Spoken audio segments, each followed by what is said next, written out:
Malam Pak, orang yang lahir baru, maka orang tersebut hidup baru.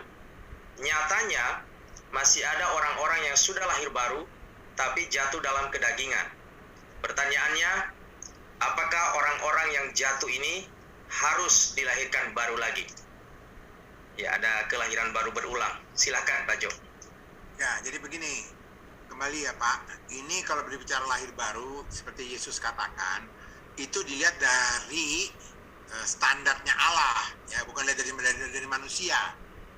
Jadi yang dimaksud itu lahir baru, diciptakan baru, artinya di hadapan Allah, kedagingan orang itu sudah disalibkan, sudah dikuburkan, sudah mati. Di hadapan Allah nih ya, bukan di hadapan manusia nih, di hadapan Allah. Dan oleh sebab itu dibangkitkan. Maka dari tadi dikatakan kan Allah yang membangkitkan. Kalau tadi kita lihat firman Tuhan tadi kan yang 1 Petrus tadi jelas ya, dibangkitkan. Allah yang membangkitkan. Sama seperti Kristus tadi dibangkitkan dari antara orang mati oleh kemuliaan Bapa. Jadi Bapa yang melakukan kebangkitan itu bagi kita supaya kita hidup. Bukan orangnya.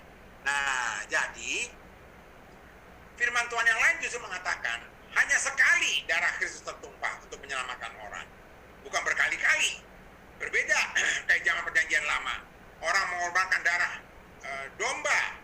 Ya, tapi darah domba kan tidak bisa menyucikan orang, menyelamatkan orang. Tapi hanya mengingatkan orang akan dosa-dosa mereka. Jadi tidak ada yang namanya manusia lahir berkali-kali. Ya cuma sekali lahir baru dilihat dari segi Tuhan. Jadi Tuhanlah yang menolong dia supaya dia mati, dagingnya mati, dikuburkan bersama Kristus dan nanti dibangkitkan. Makanya yang namanya baptisan air atau baptisan roh dan baptisan roh kudus itu Allah yang bekerja. Bukan manusia yang bekerja, Allah yang bekerja. Dan Allah juga yang bekerja melalui rohnya memperbaharui orang itu hari lepas hari. Makanya diberikannya roh yang kudus itu kepada orang itu. Dengan melakukan 11 fungsi roh kudus yang sudah kita bahas beberapa waktu yang lalu. Nah kalau sampai orang itu jatuh sekali-sekali, tidak apa-apa karena itu memang prosesnya. Tapi kalau sampai terus-menerus dia berbuat dosa, terus-menerus jatuh, itu namanya bukan jatuh. Dia malah sudah hidup lagi dalam kedagingan yang lama. Maka kita bisa tahu bahwa Allah belum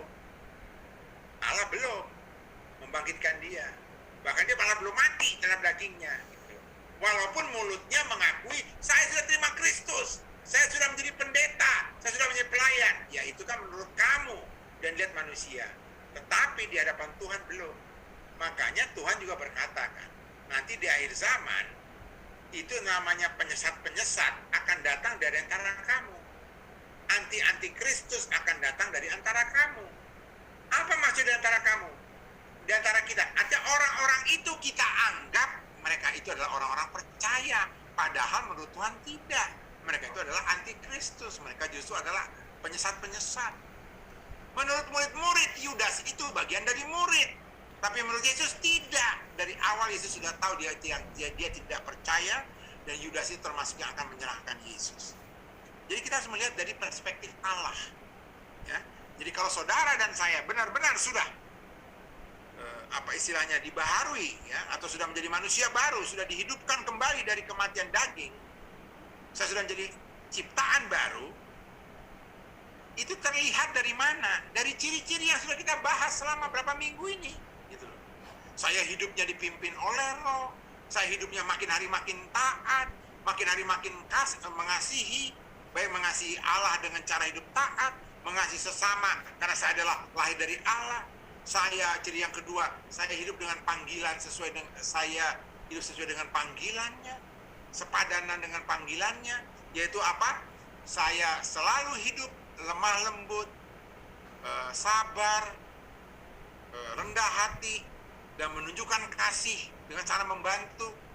Saya berusaha memelihara kesatuan roh oleh ikatan damai sejahtera, satu tubuh, satu roh, satu pengharapan, satu Tuhan, satu iman, satu baptisan, satu Allah Bapa.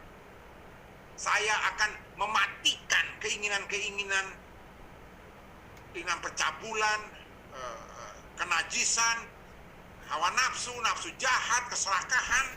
Saya juga akan membuang marah, geram, apalagi fitnah, kata-kata kotor, saya akan buang itu semua. Yang berikutnya apa? Saya tidak akan saling mendustai antara sama saudara. Lalu apalagi? Saya akan hidup berbuah. Yaitu apa? Selalu terikat dengan Kristus. Saya menempel dengan Kristus. Dan makanan dari Kristus yaitu firman akan saya makan setiap hari supaya saya makin hari makin berbuah. Yang keempat, saya akan pergi menjadikan semua bangsa murid Yesus, bukan murid saya. Saya akan pergi memberitakan. Kenapa? Karena saya ingin pengharapan saya segera terjadi. Itu yang kita bahas. Menderita yang sudah kita bahas 2 minggu ini. Nah, ciri-ciri itu kelihatan. Itu yang namanya di hadapan Allah, ini orang sudah jadi manusia baru. Kalau nggak ada ciri-ciri itu, ya Anda bukan manusia baru, jelas.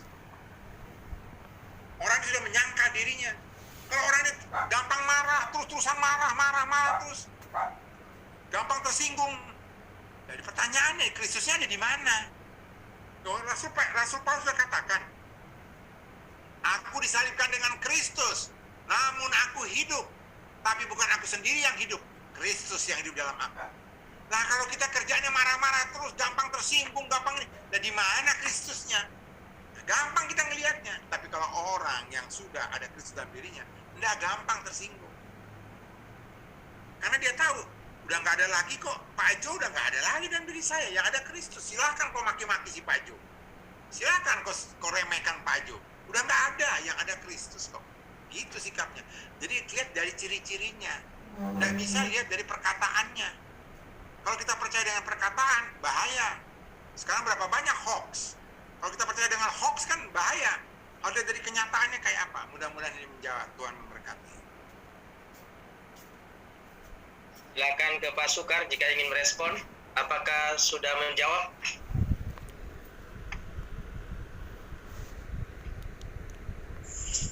Sangat-sangat menjawab. Puji Tuhan.